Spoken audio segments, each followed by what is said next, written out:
Hello everyone, this is Science for Grade 9. Let's start reviewing Unit 2. 2.1 Plant Adaptations. In the previous years, you studied about adaptation. You studied about how some plants and animals are able to survive in their habitat. Okay, so firstly, habitat. What do you mean by habitat? It's a place where an organism lives. One important thing, students, the points that I will highlight them, please focus on them because they are the most important parts in this topic. So, firstly, habitat. What do you mean by habitat? It's a place where an organism lives. Then, here, what do we have? We have some examples of plant adaptations. Firstly, spruce trees in the Arctic. Firstly, if you will look, as we know in Arctic, it's always snowing. If you will focus on these trees, you will see that the way of leaves, how it grows, okay, look at the direction of it, it's tilted. So the benefit of this way, this is a kind of adaptation in this plant, so it will help the plants it will help the leaves so it will not break when it will be full of snow. Another example of adaptation in a plant, it's the strangler figs in rainforest. Also, here is another way a plant how this kind of figs it grows on other trees. So in general, adaptation, we have adaptation in a plant and also in animals. Here are the examples of adaptation in animals. Firstly, here what you should know is the definition of adaptation. A definition of adaptation, you will say, it's a change in the body features that will help the organism to survive in its environment. Again, it's a change in the organisms. It could be in the body of organism or in the behavior of organism. This change in the organism that it will help it to survive in its environment. Then 2.3 Ecology. Ecology, it's another word. Ecology, it's the study of the environment. Okay, it's the study of the environment and the study about living and non-living things in the environment. So ecologists, what do you mean by ecologists? The scientists, okay, or ecologist is the person who study organisms in their environment.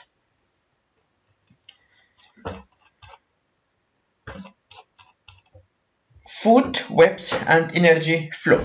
What do you mean by food web and food chain? As you studied before in grade 7 and grade 8, food chain, it's a chain that it shows how energy is transferred from one organism to another, or it's a chain that it shows how the energy it transfer or it travel from one trophic level into another one. Food web. What do you mean by food web? It's when a member of one food chain interact with the member of another food chain. For example, here if you look at this example, it's an example of food web. Here, what it's like? If you will follow here, first example, second, third, fourth, and fifth. This it's one food chain. But in from the other hand, you will see this food chain. It's also interacted with what? Interacted with this. This is another food another food chain. So here what do we have? Two or more food chains together. The member of one of the food chains, it's interacting with the members of the another food chain.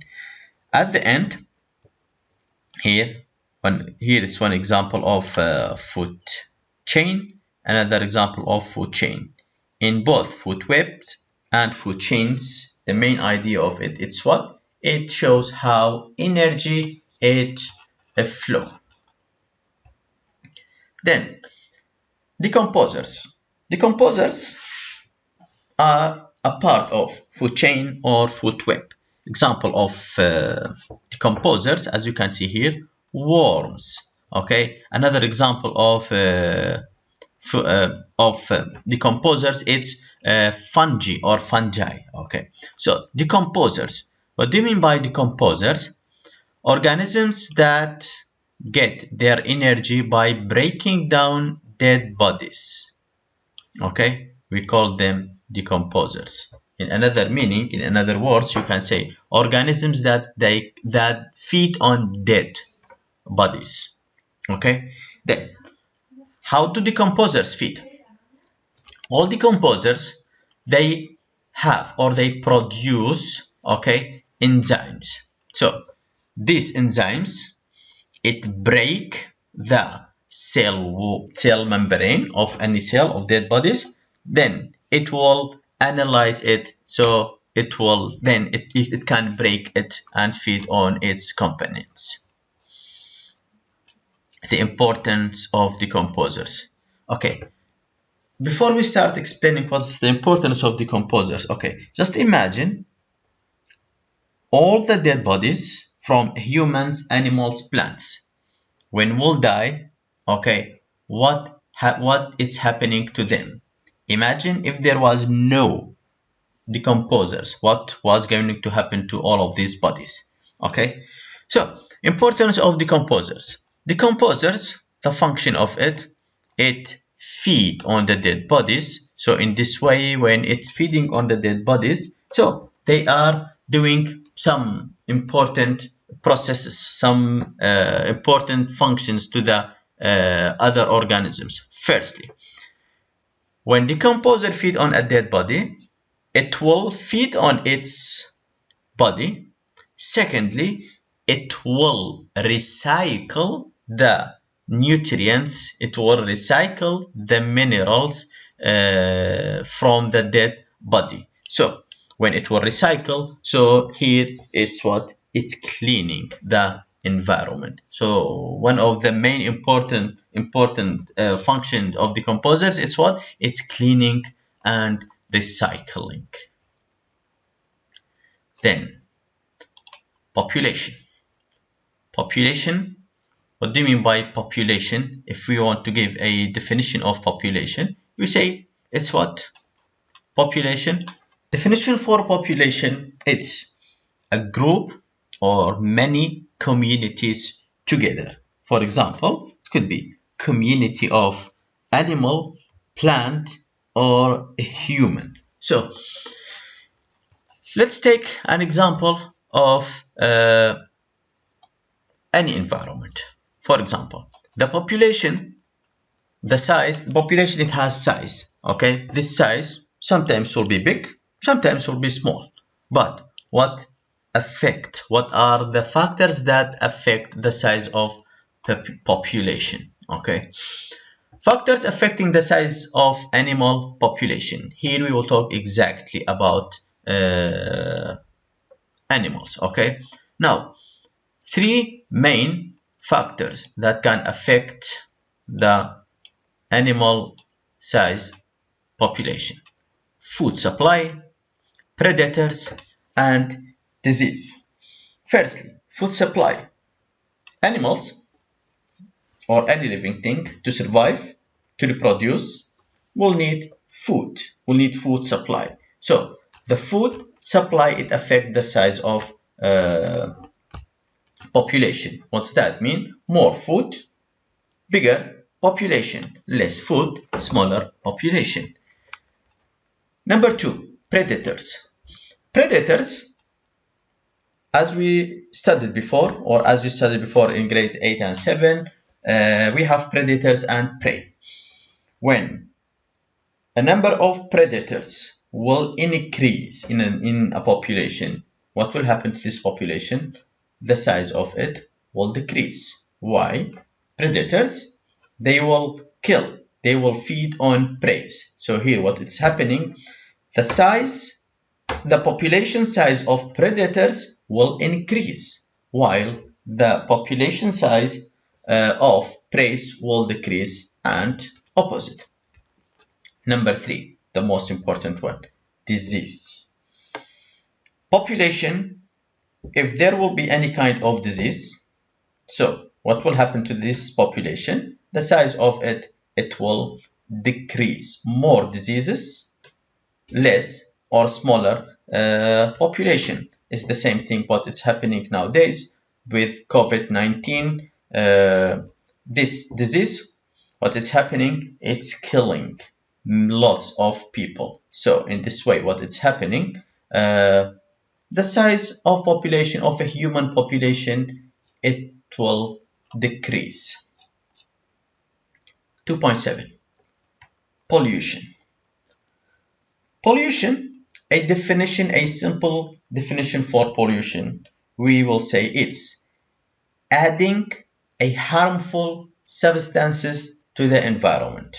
So adding harmful substances to the environment, this is what do you mean by pollution.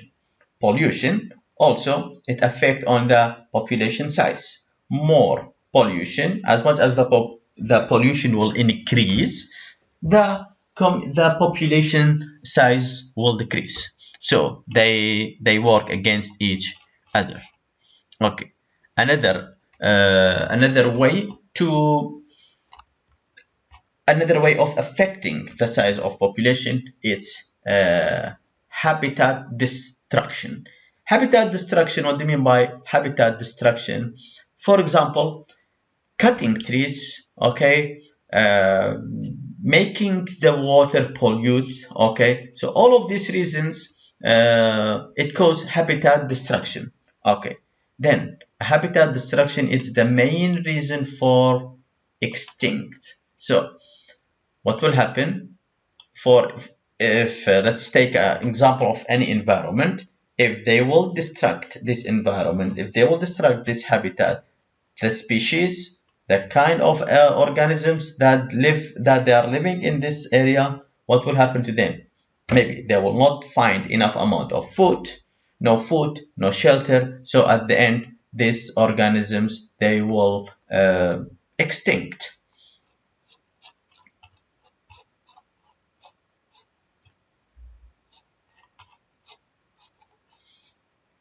Here, protecting the environment. Protecting environment, example for protecting environment, let's take our environment as an example. We as a human, we are living on Earth. The Earth, it's covered or it's surrounded with gases, with the atmosphere. Atmosphere, which is a layer that it consists of different gases. For example, we have a layer within the atmosphere, we call it ozone layer. The ozone layer, the function of it prevent or it reduce the UV of reaching the Earth. So sun, it sends light with rays, some harmful rays like UV. So the ozone layer, the layer that it surrounds the Earth, it reduces the amount of this ray. But people, because of using some kinds of gases, we call them chlorofluorocarbons, or a shortcut for it, CS gases. Okay, these gases, it will what? It will damage the ozone layer. So more CFS gases in the atmosphere, so the ozone layer will be damaged. And when the ozone layer will be damaged, that's mean more UV can reach the Earth. And in this way, so what will happen? The human will be affected. Another example, reducing carbon dioxide emissions. As you know, these days, we are facing a big problem, which is global warming. Global warming, what do you mean by global warming? It's the gradual increasing in the earth temperature. What's that mean? The temperature of earth, it's increasing gradually, step by step. What causes this temperature to increase? It's what? It's the amount, or it's the percentage of carbon dioxide in the atmosphere. This was everything for Unit 2.